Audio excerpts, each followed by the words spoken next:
গত কয়েক শতাব্দী ধরেই গণতান্ত্রিক সিস্টেমকে জনগণের অধিকার আদায়ের উপযোগী মাধ্যম মনে করা হচ্ছে এবং কেউ কেউ ধারণা করছে জনগণের ন্যায্য অধিকার আদায়ের জন্য গণতন্ত্রের কোনো বিকল্প নেই।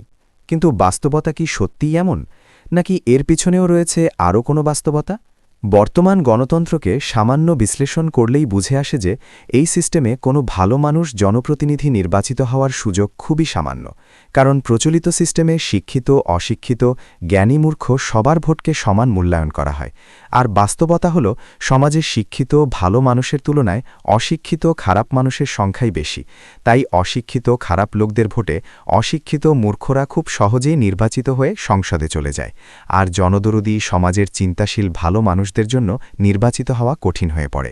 তাই যে সিস্টেম মূর্খ আর জ্ঞানী মানুষকে সমান গণ্য করে, এই সিস্টেমে ভালো মানুষ জনপ্রতিনিধি নির্বাচিত হওয়া খুবই কঠিন ব্যাপার, যার ফলে দেখা যায় গণতান্ত্রিক দেশগুলোতে দিন দিন অশ্লীলতা ব্যাপক হারে বেড়ে চলেছে।